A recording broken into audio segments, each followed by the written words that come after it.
Unsaid. This is a topical podcast where four brothers who love each other in real life show up to speak not just for, but about, to, and beyond the narrow ideas of what Black men are in America. We speak for ourselves as ourselves about all the different types of social impact topics, but also just the interpersonal and spiritual and life topics. We talked a lot about leadership, about family, about how we came up, about psychology and all these things. Nothing is all out of bounds at the Unsaid because we're here to talk exactly about the things that most people leave unsaid. I am your host and the chairman of the Unsaid, Xavier Ramey. Here is Jemiel Cannon. The little cannon sound from the DJ, that was bad. And we got to get a soundboard though. Really, Yeah, thank. we need a soundboard for real. Yeah, we need a soundboard. We do. Ernest Krim, Dion Dawson. It's good to see you, gents, here. We're here to talk about this idea, this question of this upcoming election. So Nikki Haley just dropped out of the race yesterday. I don't know if y'all heard about what happened in Texas. Texas on Tuesday, their Supreme Court said that the National Supplier Diversity Agency for the federal government is unconstitutional because in order to create a federal agency that is specifically to uplift or to fund businesses that people of color or women are creating, you have to go against the Constitution, which says that in America, everyone's equal. So creating these institutions with a presupposition that we're not and trying to do equity work is thus unconstitutional. We have in Florida complete banning of DEI. We have 3 states right now that are fighting against and have passed legislation to strike down racial equity. We have 16 states that have passed it in one chamber of their Congress to ensure that anything related to racial and gender equity is considered unconstitutional. We have 17 attorney generals from conservative states who sent letters to the Fortune 500 saying that racial equity is absolutely anti-American and antithetical to the work of our patriotic nation. We have, in many places, the issue of voter disenfranchisement. We're seeing across the board as Republicans try to ensure that Black folks cannot vote, have less districts to vote in, and if they are going to go vote, then they have a hell of a time trying to do it between business hours. We got a lot going on in America right now, and at the same time, Donald Trump is on pace to have the highest percentage of the Black vote since we have been keeping records. So what's up, y'all? There's a lot going on. There's a lot going on, and it's incredibly important.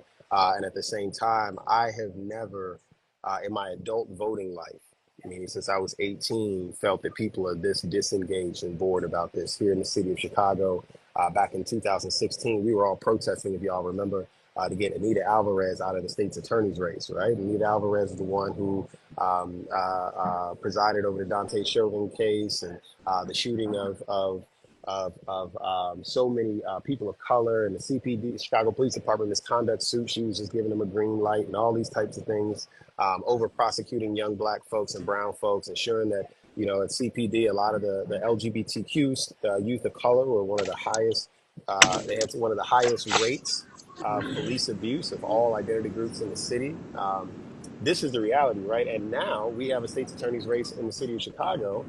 It's not like the job is less important. It's not like we don't need the right person in that role. But Kim Foxx has decided to step down. And who can name the 2 candidates that are up right now?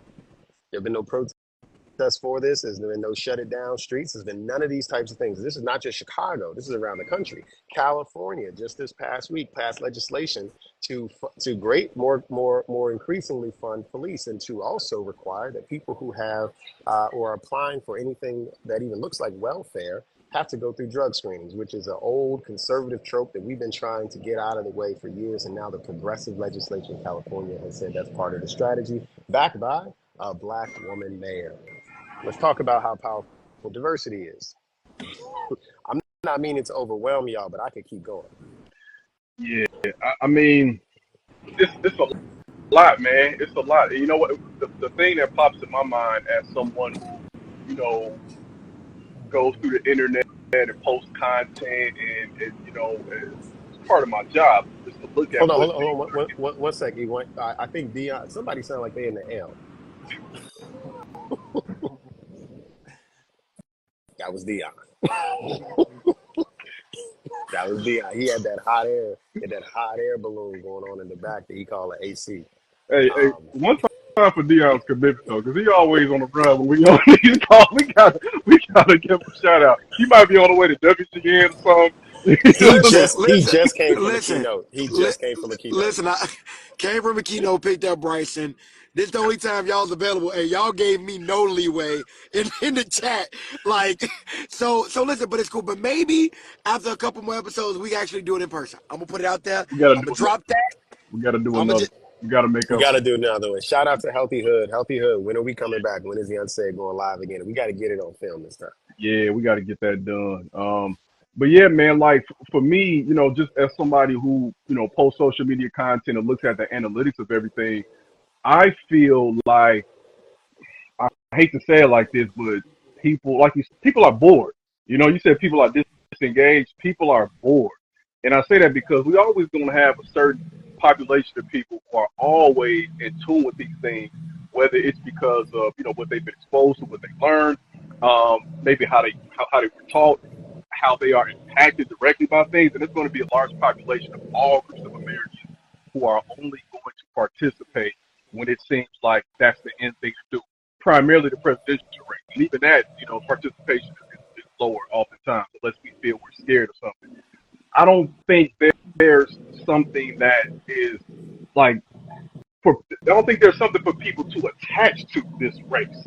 Although it seems to me it is, right? But I don't think there's one particular thing because when you think about, 2020, matter of fact, the whole decade, 2010 to 2020, we talked about police brutality, defunding the police, and 2020 happened, then the pandemic and the mass movement. Like, I was in Minneapolis last week, and one of the things I was saying to people, I was going live at the George Floyd Memorial, like, these things are still happening right now.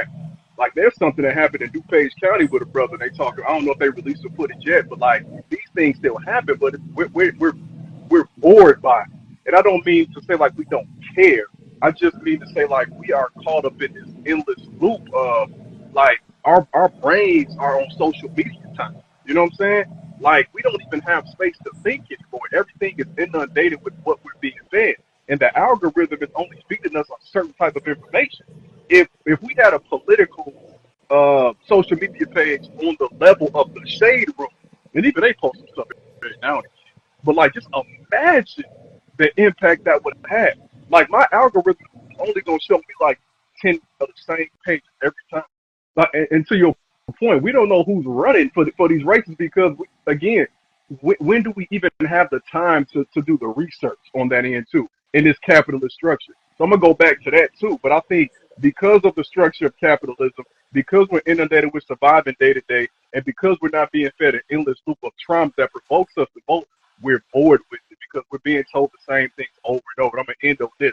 That's not to say that elections don't matter because the four of us, we know, the people watching us, we know, but we don't see the results immediately, and we're in an instant gratification world and climate. So we don't think it matters until it's too late. I hope that's making sense. I'm just viewing this right now. So. But we're gonna have to come up with some options that are gonna make it so that it matters and make it clear that it matters. When we talk about 2016 marching in response to the deaths of these young black men, we're doing the same thing in 2019. We're doing the same thing in 2022. We're gonna be doing the same thing next year. And we need to start finding candidates. We need to field candidates that are going to be markedly different from the other candidates to drive some markedly different results. And that's not to say the two sides are the same. You know, there have always been, in my view, clear advantages to voting for people on the left. But when you look at ideas like abortion, we've had all the time in the world to codify abortion rights into our Constitution, and that hasn't happened under the parties that we've been given. We've had all the possibilities in the world to end qualified immunity, to make non-reformist reforms start the police department, to start funding our communities at the levels that they should be funded. So there are people who are looking at this election cycle and saying like, why would I go through this thing again? And I think people see that as a reason to disengage because they're seeing no difference in the practical day to day in their lives, even though I think there are real differences in the practical day to day in their lives based on who becomes not only president but secretary of state or who becomes the alderman in your area. But we are going to need to start fielding candidates that are responsive to the needs of the community in a more salient way, that communicate the difference that they're making in people's lives on the day-to-day basis, that are listening to the needs of people on the ground, so that people can't say what does it matter. Because right now people are saying what does it matter and they're pulling back. When in reality, if we came into the electorate stronger than ever, then we could really move things in the direction we needed to move them in.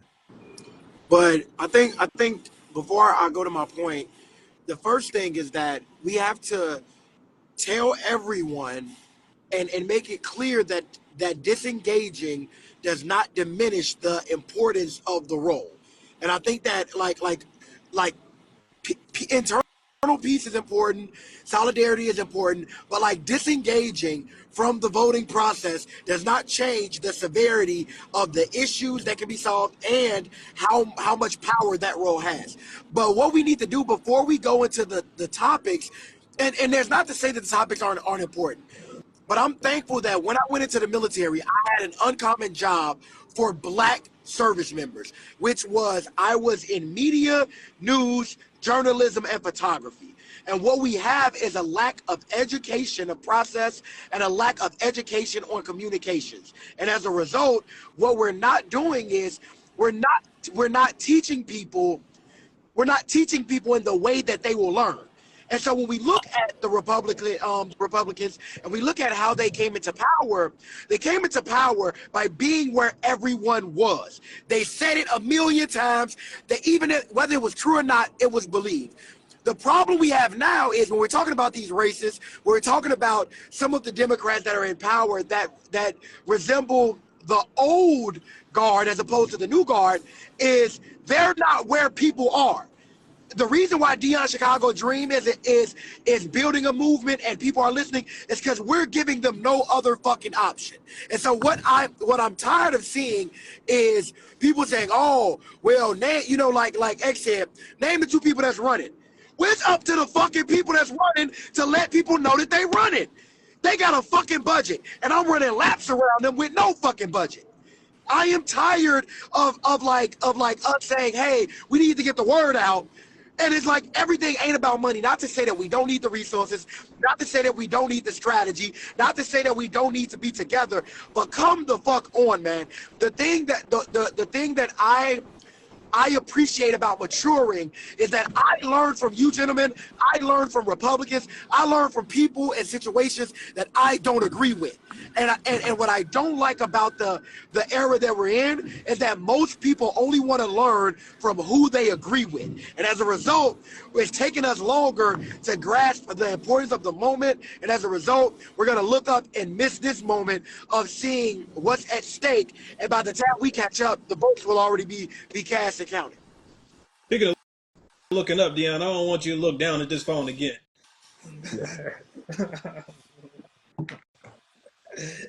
Yeah, I love that he's so excited that no one can hear him. Nobody can hear Nobody can him.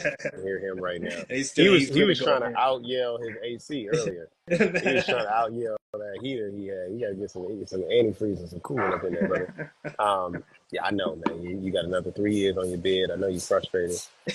So All right, hold on, hold on. I didn't realize I was muted myself. Let me give like some educational background on this, right? Because as a social science teacher, I did teach government a few years, and what really made me mad about teaching government in the public school was the fact that when they had to take the Constitution, right? Everybody got to take the Constitution. the Most of test the you talking about. tests, get a Yeah. test, yeah. The most of the test is on federal level, right? And it's important to understand that. But we would have like 45 out of 50 questions on federal, like, how old you got to be for this, and how long is this term, this amendment here. You might have 5 questions on the state, not even local.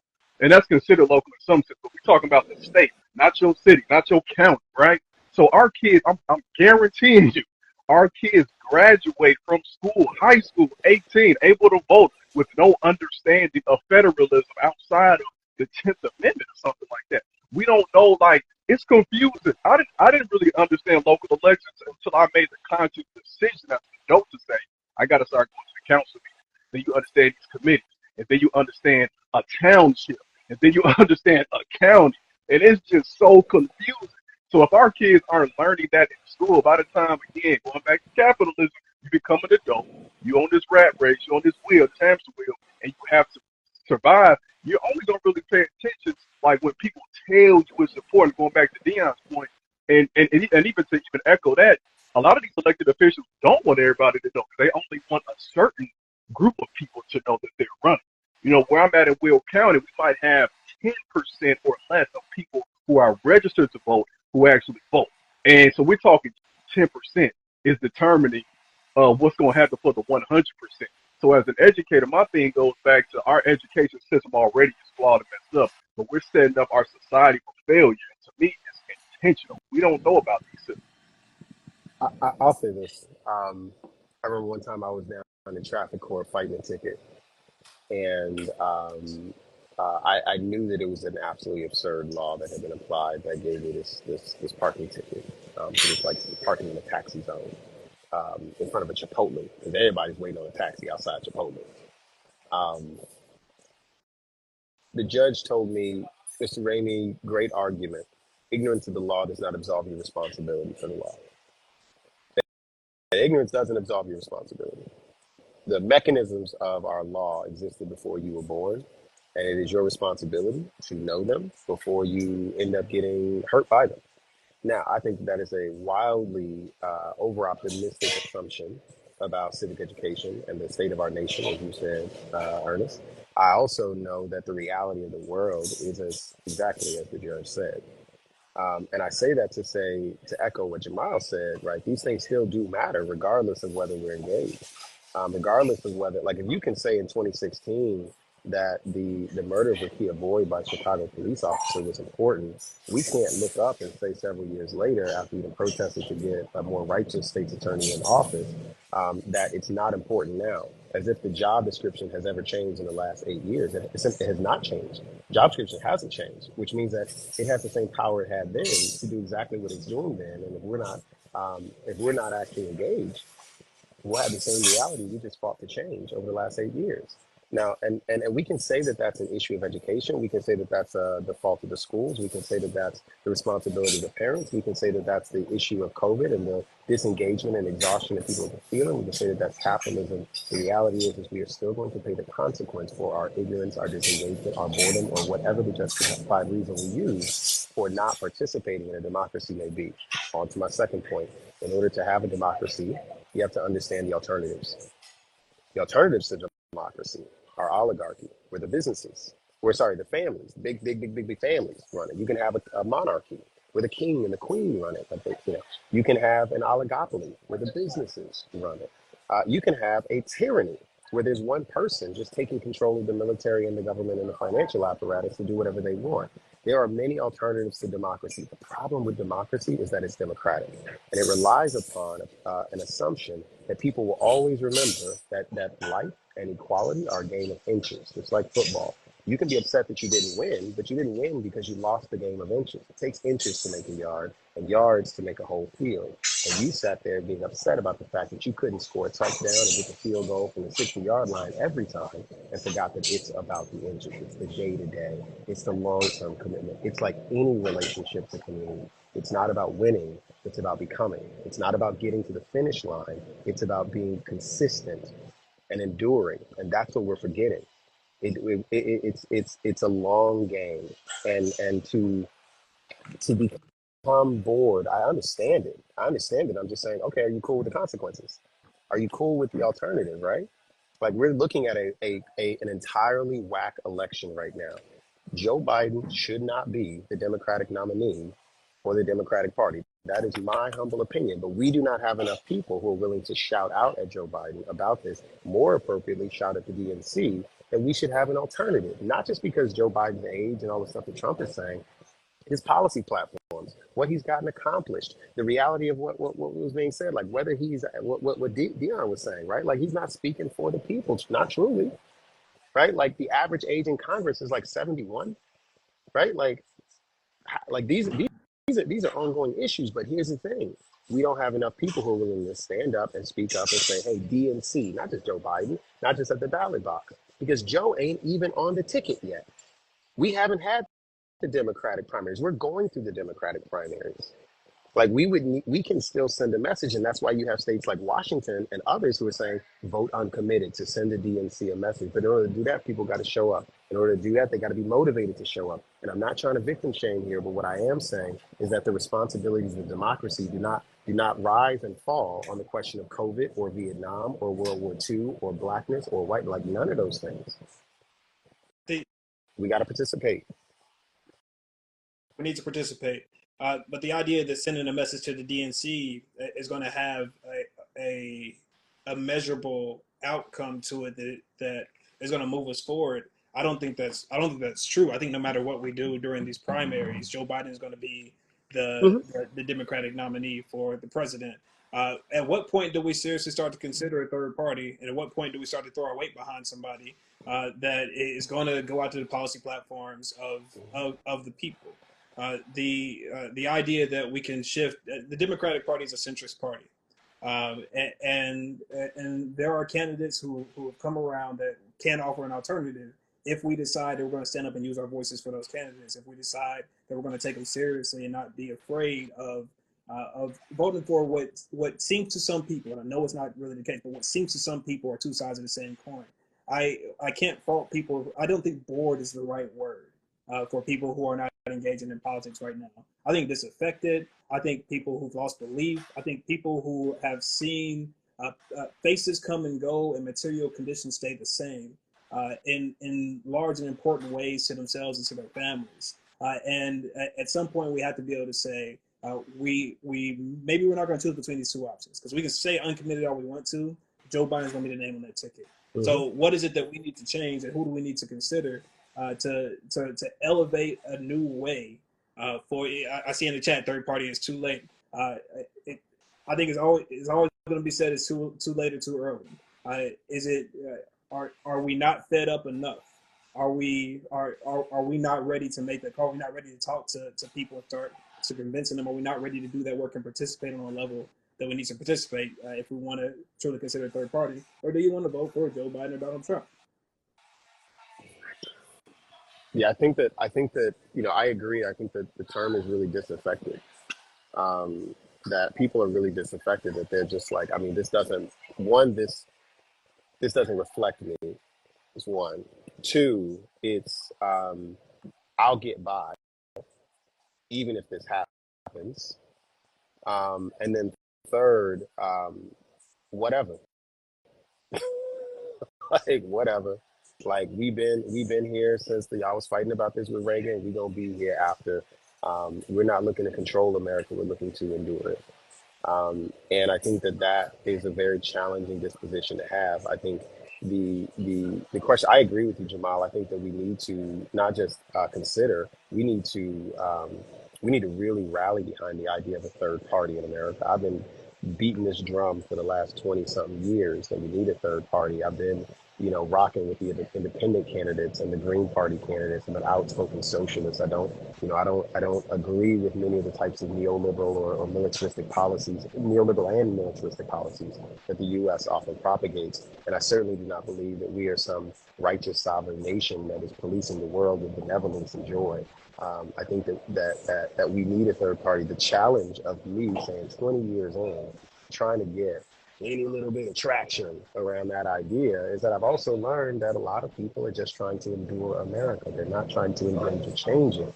And in order to get people to do more, to do different work, you're going to have to get them to agree to do more work. And more work is very hard to do when you're already tired. More work is already hard to do when you're already stressed out or confused by the work that's already being done. um, to the reality of what he said. Most people don't know how local, like when he started talking about the township, then up to the county ship, up to the city ship, up to the municipal. This is municipal versus state versus federal. Like most people haven't read the Federalist Papers like I have. That stuff is like it's over their head. Like how they might know the three branches of government, but the inner workings of the different subcommittees and committees of Congress and the power that they have and the ways and means, like that kind of stuff, just it sounds like gobbledygook. And I'm not saying that we should be reductivist and not expect more of people, or that people aren't smart enough to figure this out. I'm not at all saying that. What I'm saying is that this is a lot of information for somebody to get, and it takes a lifetime to get it. And that's why I was saying it's a game of inches. You learn along the way, but you stay committed. It's just like any relationship. You can say, man, my marriage ain't the best thing in the world. My relationship ain't the best thing in the world, but you win day by day. Every night and every morning, you begin again. You don't just sit there and throw the whole thing away and say, well, I'm disaffected, I'm good, or I'm this, or I'm that. You have to go back to the question of, are you actually in a relationship? That's going to determine whether you're going to put any work in it. And that's why I go back to my central thesis, which is I don't think most people think they're in a relationship with Americans or America. I think they are enduring America while they are engaging with Americans. And whether they want to actually engage more forwardly and towards a future that they even say needs to happen. And I don't know that they're going to actually put the work in. And what we're seeing right now is that, wholesale, that's just not happening. Not only that, we're seeing disaffected people. This goes to the second point of this, but I want to get to disaffected black folks are now saying the Democrats, they've been saying this for years, the Democrats ain't for us. Let's go to the other side. Let's go to Trump. Let's go to the Republicans. We're starting to see that, which is confusing a lot of the pundits. It's confusing a lot of people. And we can do the whole like, but it was racism when white people did it. So what is it when black people do it? We have to be more curious about that. Why are they now saying we're going to activate for this dude? Right? That should send a signal to the DNC, but that's not sending a signal. I don't even want to give more credibility to the DNC, and they're going to be hosting a convention in Chicago. I want to give more credibility to the Green candidates I used to vote for when Bernie was on the Green ticket. But nobody was rocking with Bernie, and I voted for him twice. Everybody said, old white man. And I'm like, now we got two old white men.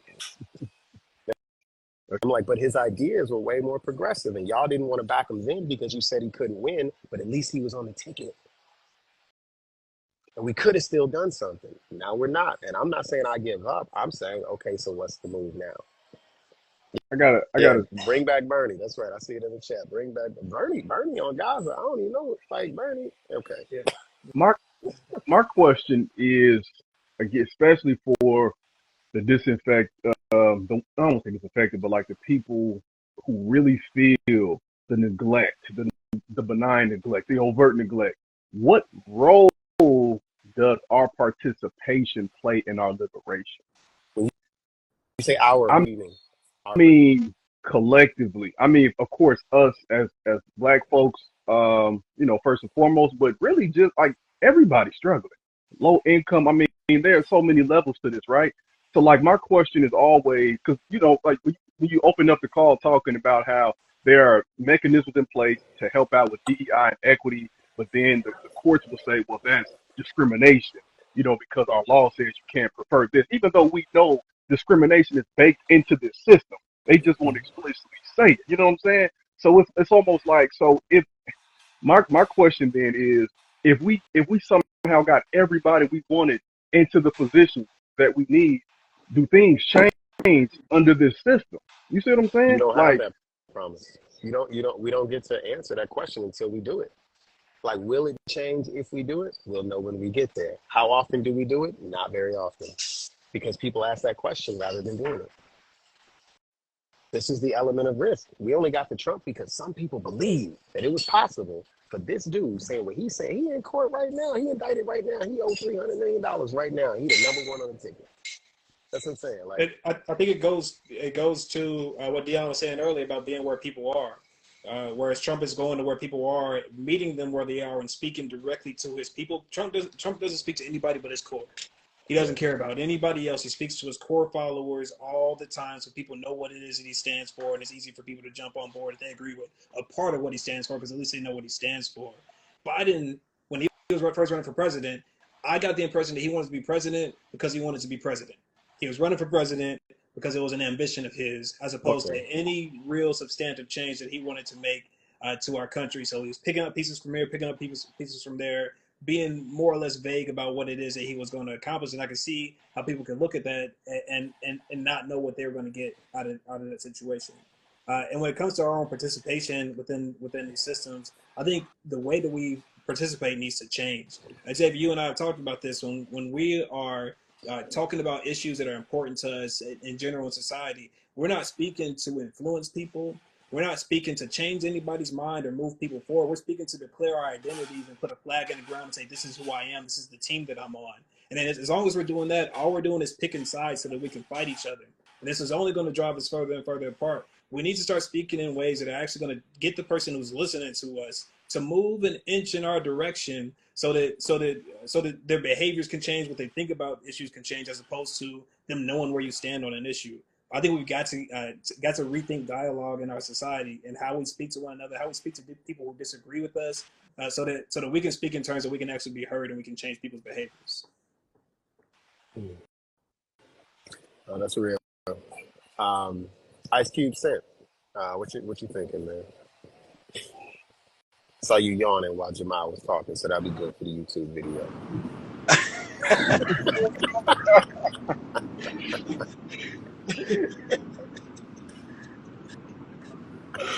So that's crazy, bro.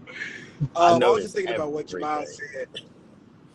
What Jamal said about um, what he said about Trump, and I just keep thinking about how it's almost like the .com era.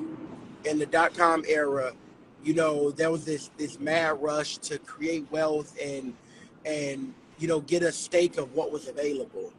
And it's almost like kind of like how like all of these social media platforms have plateaued. You know what I mean? Now TikTok is kind of settled. Instagram is what it is. Facebook it is what it is. And I think that we're not looking at it from a, a storage perspective when it comes to information that we have readily available about a certain candidate. Right now, we're at a deficit of black candidates that are widely known, that don't have to explain who they are, and could then talk about policy and or be reactive to situations. And so they come into, for me, they come into an environment of feeling like, they don't have to communicate in a way that's popular, which is, kind of what Jamal also touched on, which is like being where people are. But it's like, you know, with Trump, where he is. It's not just what he's speaking to and him speaking to his core. You also know his stance, whether no matter how despicable, how disgusting, you know what it is. And as a result, he could just be reactive all day because he ain't changed his mind on nothing.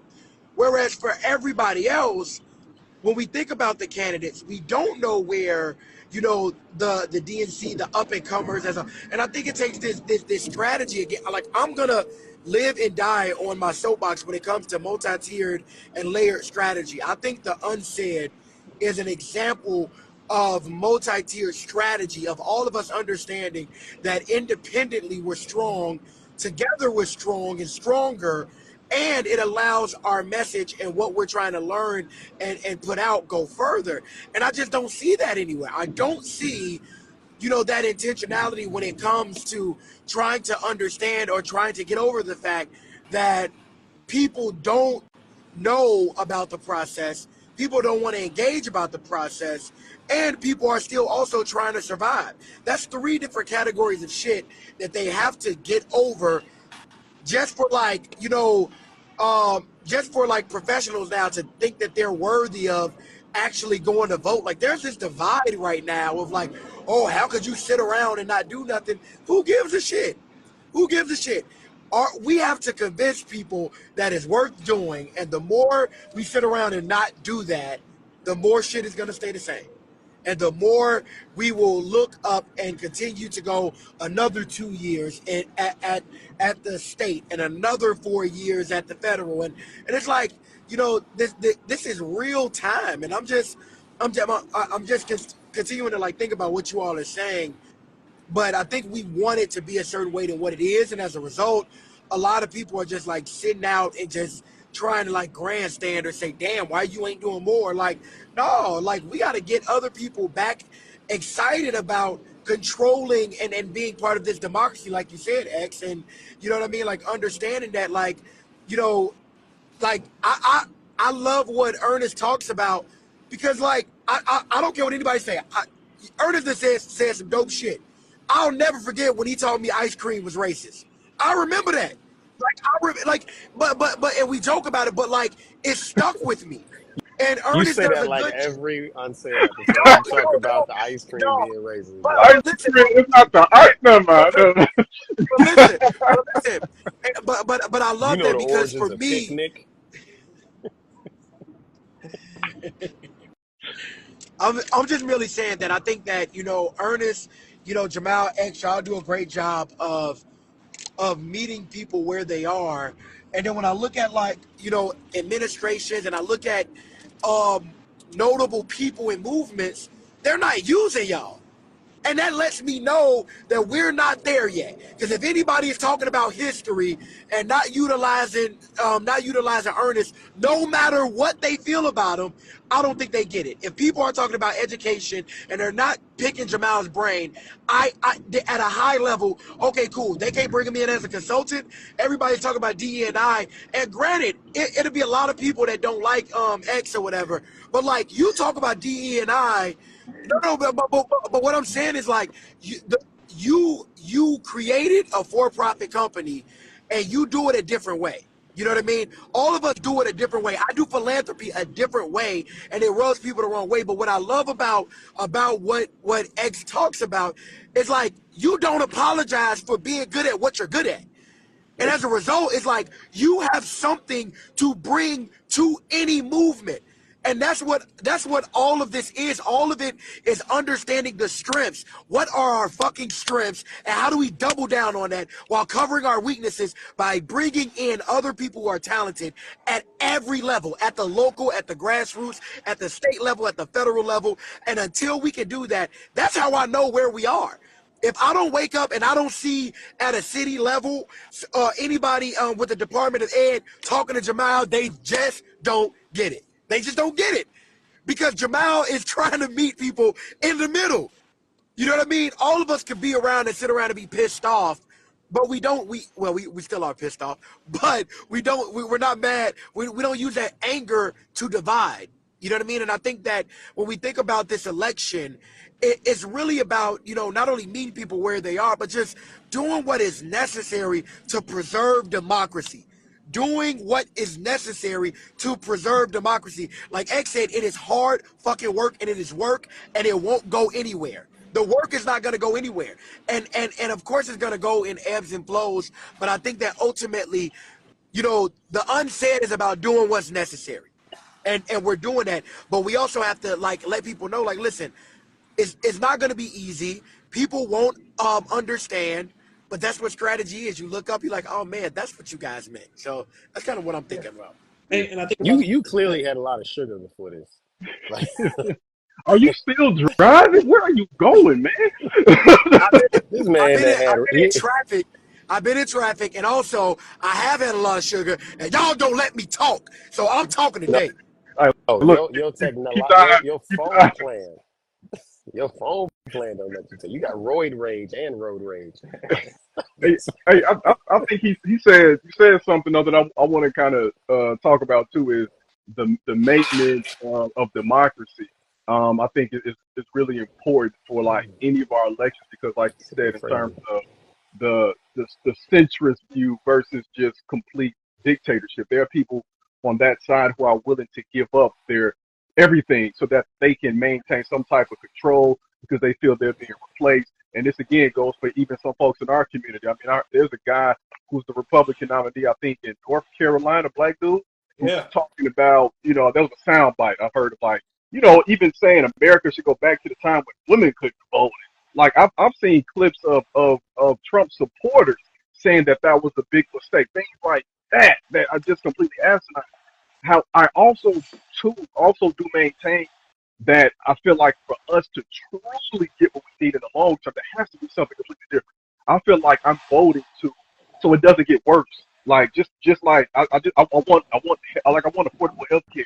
You know what I'm saying? I want my kids to like I don't want the world to be in chaos and the country to be inflamed. But I feel like ultimately it's kind of like the Ice Cube approach. It's like we gotta have a big three. You know what I'm saying? Because it's obvious the NBA ain't really doing what they need to do. And like we know this fact, we know the scores that it's fixed. It's fixed. Like why y'all put up 200 points? Something ain't right. So I'm gonna just go over here. So I think, and that's long term thinking. who knows? Somebody in the future gonna watch this, hopefully, and then we could prophesy that. But I think ultimately we gotta keep imagining that, and like Dion said, at a grassroots level, that's where it begins. Because what can we create on that systemic, on that grassroots level that's going to blossom into something different? And again, as an educator, me, we got to start with that. We got to get rid of the school. I mean, not rid of, We gotta eliminate school. you know what I mean, the structure. Okay, I'm gonna stop. Somebody gonna take that.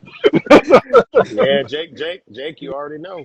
Don't do it, That's the mic. Sound bite. Eliminate schools 2024. Love Crim. it. Mr. Krim. I want to speak on that on the idea though of like having a third party. I've been watching some of the people who would be third party candidates, and I sometimes I question if they really think they can win. Like I question if they're trying to win the race. And when you talk about not activating trusted messengers within different communities, not engaging with people who know what they're talking about within every space and communicate and can communicate for them, I don't really see that happening at a level that would make us turn our head and say like this person has a real chance to win. I just sometimes I question, are they protest candidates or do they really want to be president of the United States? Do they really want to advance their candidacy into the office? I want to see them engage with people. This is why it's not too late. Ideas can spread so fast today if we put the right people in place to carry those ideas forward. And I just don't see the attempt to put people in place to carry those ideas forward. I asked the candidate, like, "Hey, how can I help?" On a live stream that they were on in their DMs, and just nothing in return. So how can they, are they serious about it? How can they show that they're serious so that we can get behind them full force?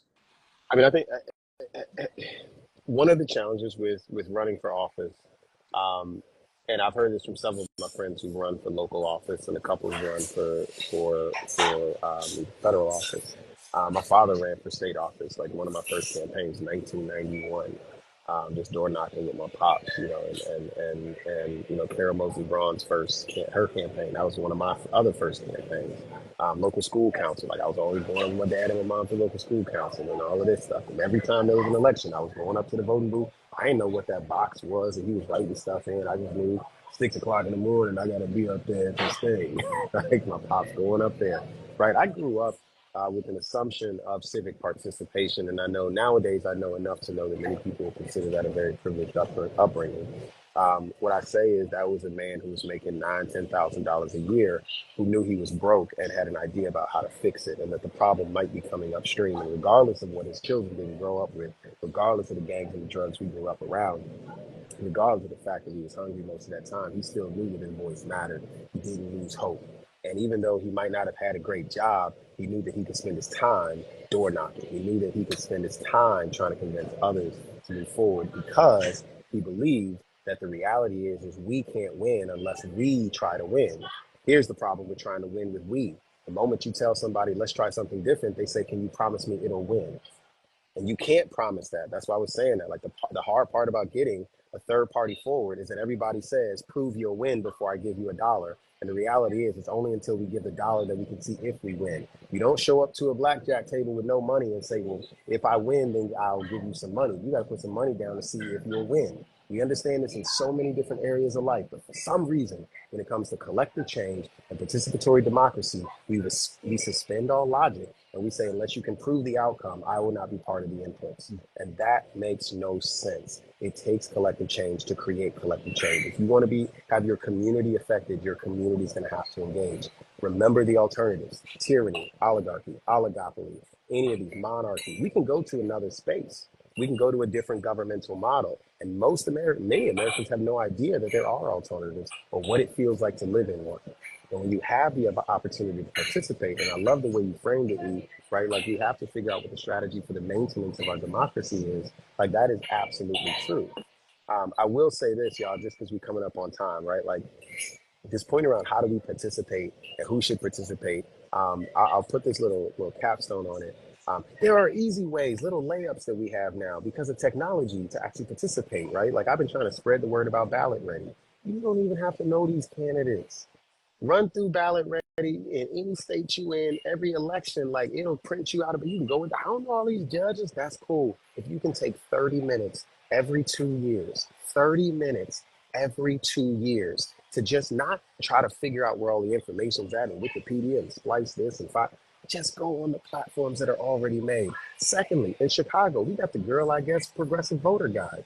You ain't got to try to figure out who's woke or not. We got people who are spending dozens of hours for no money of their own time to educate us. If you Google Voter Guide Chicago, Voter Guide Topeka, Kansas, Voter Guide New York City, you're going to find something. There is no excuse whatsoever for saying there's a lack of information or that it's too much information that I would have to piece together myself. In most municipalities, most larger cities, I'm not talking about the little ones, but in larger cities, these resources already exist. There are people like me, little nerds, who sit around just compiling information about all the candidates and steering y'all towards the more progressive ones while still calling it your choice.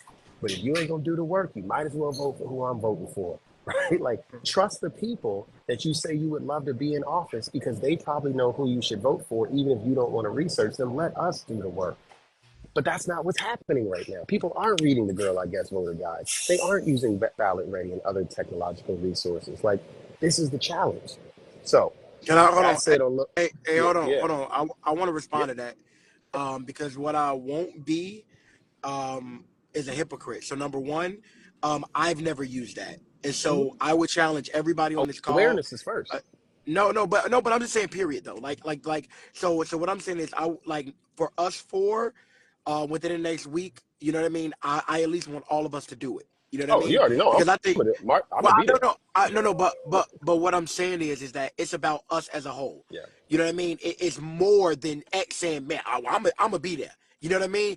It's more than that because like I know I'm not gonna sit here and listen and nod with you knowing I didn't do it. So that's number one. Like all of us need to do it, and just respect. the for the four of us who are important about shepherding, recruiting and retaining brand deals, I think we need to be as in. I'm just saying like make like our ability to get partners. You know what I mean? So if that's the case, then once a month as if we had a brand requirement once a month, let's make sure that we put up something because I think, and I'm not saying on social media, but there's other ways that we can get creative to try to figure out what we're missing. And I just wanted to before you wrap up, X, I want to point out to what Jamal said about the third party option.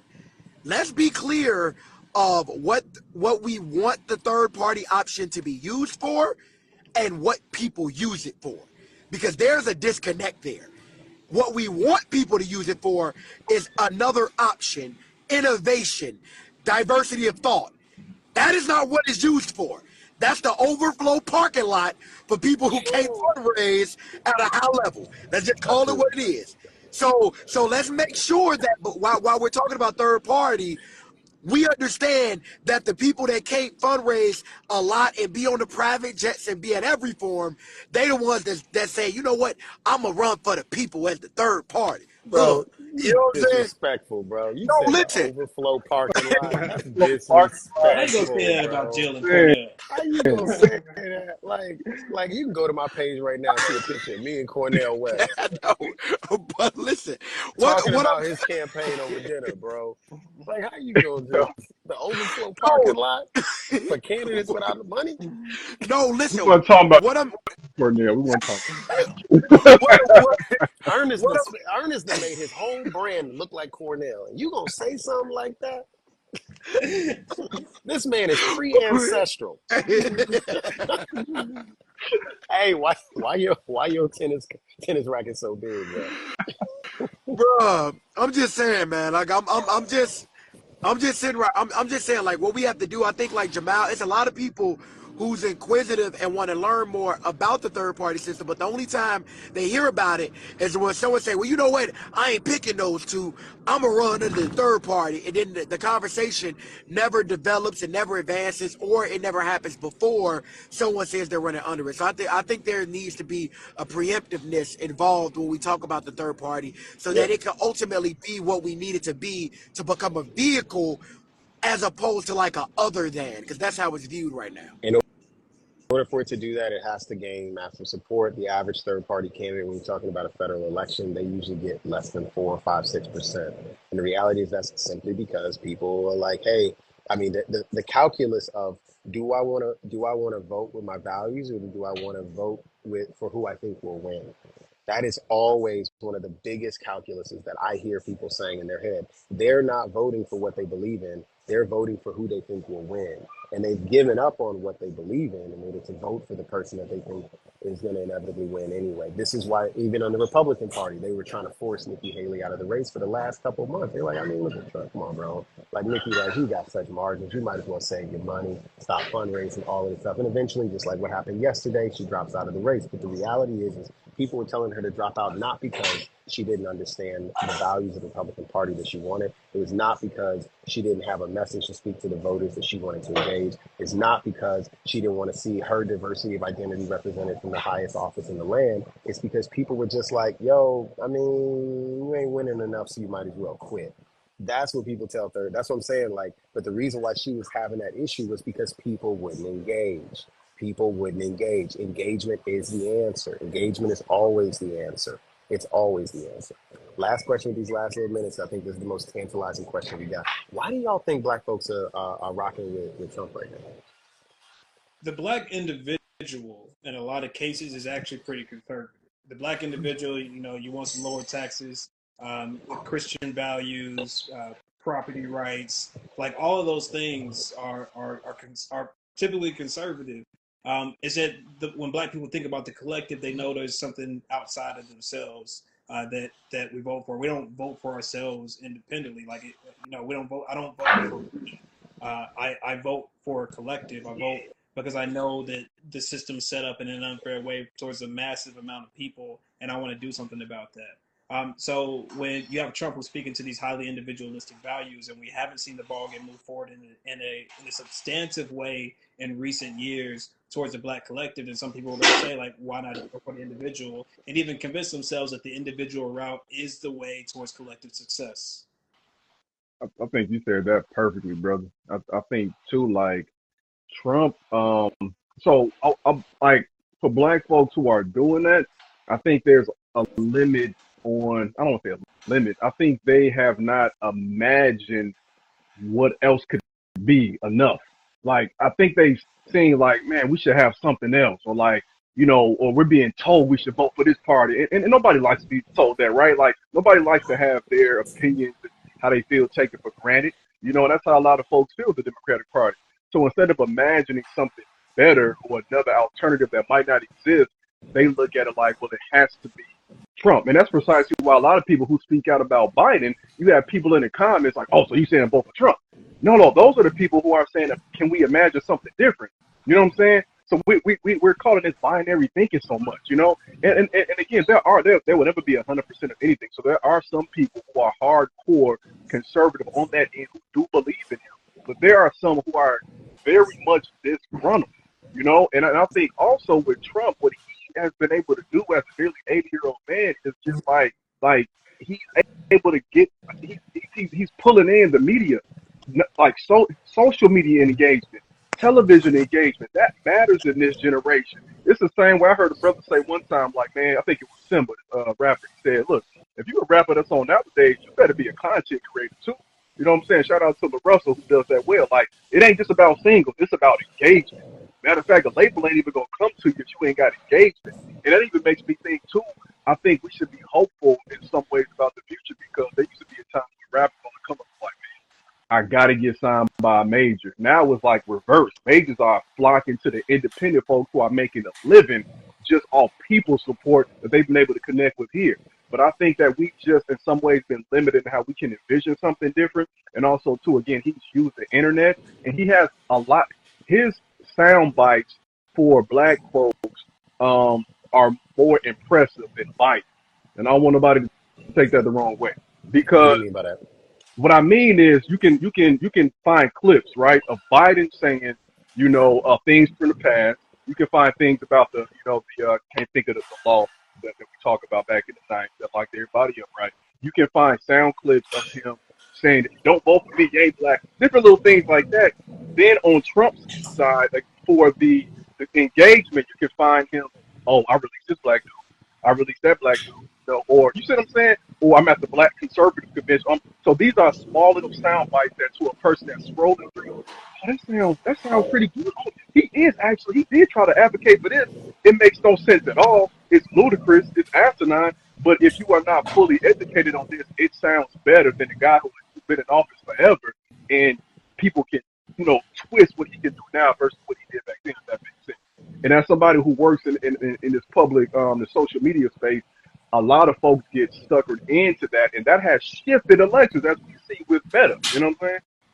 What do y'all think of the two issues that you would say is swaying the black vote towards Trump? Like, there's a lot of issues, right? It's jobs. There's the, oh my goodness, Dion. I mean, I thought we had some UPS shift worker just joining the chat. It's just, my God, Like he was about to say, I'm at the door, y'all. I got your package. he looked like he just about to Somebody work, about to about to clock go to in. bed. Boy. I don't, About to load I up the don't, truck. I don't know why cyberbullying is so like popular with y'all three. I don't get it. I don't. But you know what though? I'm here for everybody. Anybody out there that's been bullied before, we're gonna get through this, okay? Don't ever let your bullies control the chat. We gonna get through this. Y'all, misery loves company. Don't rock with Dion. Um, uh, No, okay. so Let me two respond to issues. that. You said that the two things. I Yeah, don't what do think you think of the two issues that are pushing black folks to Trump? I think honestly, I think we have to look at what is considered an issue now. I think it's shifted. You know what I mean? I think that Say more. because like there's a certain powerlessness that is kind of like the underlying layer of like all these conversations, the underlying theme of all these conversations. And when we talk about like the two issues, it's like though when we've seen polls, they're like, well, what's the top issues for young black voters? And like none of the top three was named would be like something for somebody that's 50. So I think that like when we say, well, what's the two issues? Yeah. Man, what if there aren't issues? What if there isn't this long thought out, like you said, X? You said the people that are voting aren't voting with their values; they're voting who they will think will win. What if they ain't thinking of no issues? Because if you're just because you're involved in a process does not mean you understand the process that you're involved in. Case in point, black people running. If we see black people running in public, we not asking no questions. We not saying, hey, what are the two issues involved with why you running? We running. And then when we get 3 blocks down, we gonna be like, damn, what we was running for? And they gonna be like, man, we was filming a movie. And we ain't even gonna get mad. We was like, damn, I'm gonna be in a movie. I gotta tell my mama. So and I'm saying that just to say, like, we every time the conversation is had, it's always had in this, oh well, what are the issues that are pushing voters to go for it?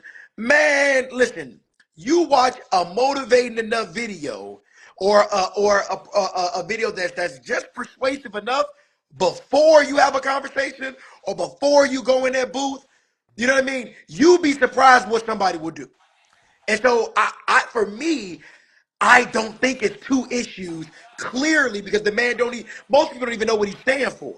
I don't think it's two issues. I think the conversation never evolves to issues because and you pair that with the disconnect from education, and you have a situation where you don't need to be on the other side of an issue to vote for somebody.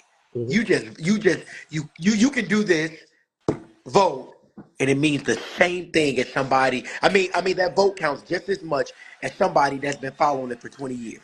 And the moment we Okay. connect both of those, I think we could change how the conversation is had.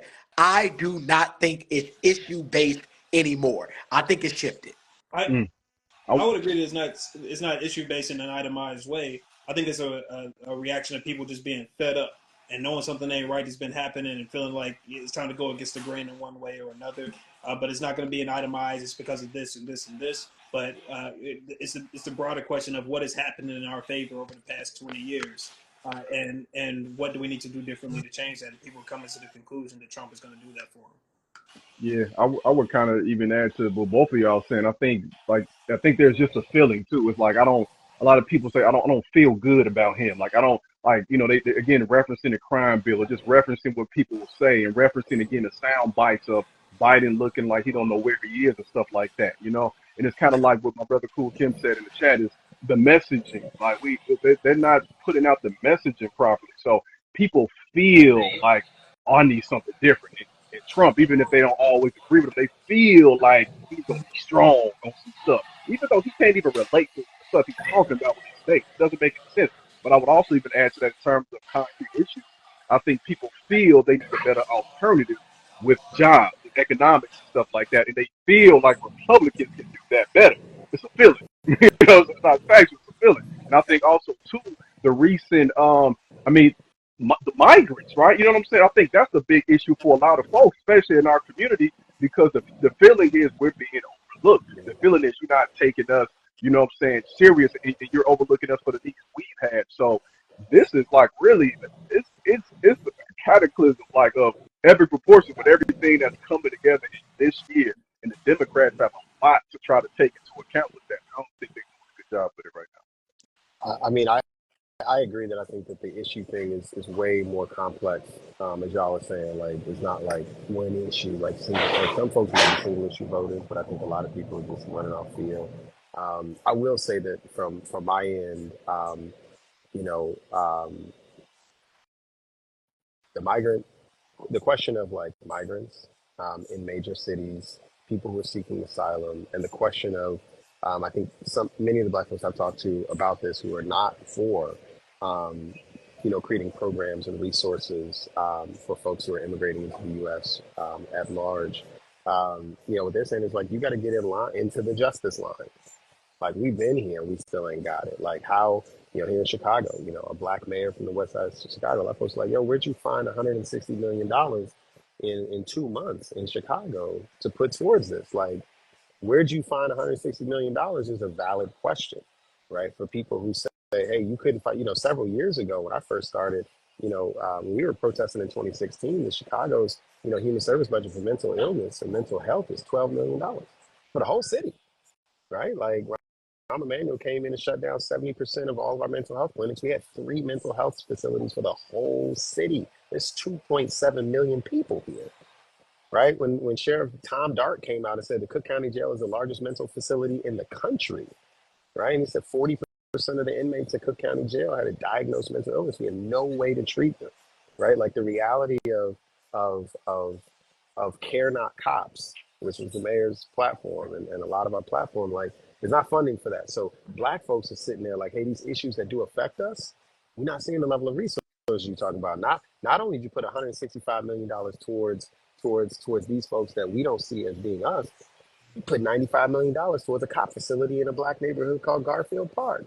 That was the opposite of what we were saying, right? So I totally hear that pain around the migrant question. I also think, and this is a more subversive one, a lot of black folks that I know, to Jamal's point around the black community being more conservative than people give them credit for, um, if conservatives weren't, if their policies and their aversion to talking about the truth of America wasn't so fundamentally racist or subversively racist, Yeah. they would have more black now. voters. They would. Yeah. But they just can't acknowledge, they just can't admit, they can't acknowledge. And part of the thing that I've seen a lot of black people walk away from the Democratic Party or walk away from the Democratic candidates about in the last 4 or 5 years, particularly for me working in DEI, is this conversation around gender. Mm. It's the gender conversation. They don't like the liberal policies around inclusion of LGBTQ persons. They don't like this conversation around who trans women exist. They don't believe in extending rights and expanding conversations about this. They believe this is a non-issue. And the reality is they don't like when you come up into the workplace talking about you got to use these pronouns. They don't, all of them are not on the same accord, and they can fake it till they make it. They don't lay their head down and say yes to the employee resource group. That doesn't mean that you had them at hello on that. But when it comes to the voting booth, they don't show up where they can when it's anonymous. And I'm seeing a lot of that. A lot of that. Like black folks are more conservative. When I think about the top two issues, like right now in 2024, if we're talking about issues, like those two right there are wildly divisive. But that said, y'all, we're gonna wrap this up.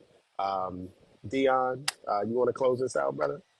Give us that Absolutely. outro. And also, even though the email just came through, I saw your remarks, X, but I do wanted to just take a quick moment Yeah. to say rest in peace to Jeff Banks. He was somebody who was extremely important to the black community in the city. He was at MacArthur, Jeffrey Banks, Yeah. and Right. everybody out there that's lost somebody. I think we're also dealing in a time of great loss and frustration, and that's not lost on us. And so please take a moment to tell everybody that you love them. Everybody on this call, we try to practice, loving each other, telling each other that we love each other, and also making sure that that's something tangible and not just verbal. Please, when you get a chance, follow everybody on the call, Xavier, Jamal, E, myself. The Unsaid on every platform, the YouTube page. We try to get together every week. At some point before the Lord call us home, we go get together in person again. But that's what the Unsaid is. The Unsaid is just, our way of holding ourselves accountable as black social impact leaders, not only in Chicago, we're leaders, period. And, we hope that you can join us as often as possible. After, the guys get past their cyberbullying and treating me pretty bad, I still love them because, I I have to, you know what I mean? Like that's just what it is. You know what I mean? That's how they show they love to me. But that's neither here nor there. I didn't know that Ernest felt that way neither. But it's all right. We'll talk about it on the post. We'll talk about that on our post production call. But nah, man. Everybody, thank you all so much for joining us. We'll be back next week. Episode is gonna drop Sunday morning, in the YouTube page. So please, please, please go follow, like, subscribe, share, and hop on this journey with us because we're trying to do the best we can.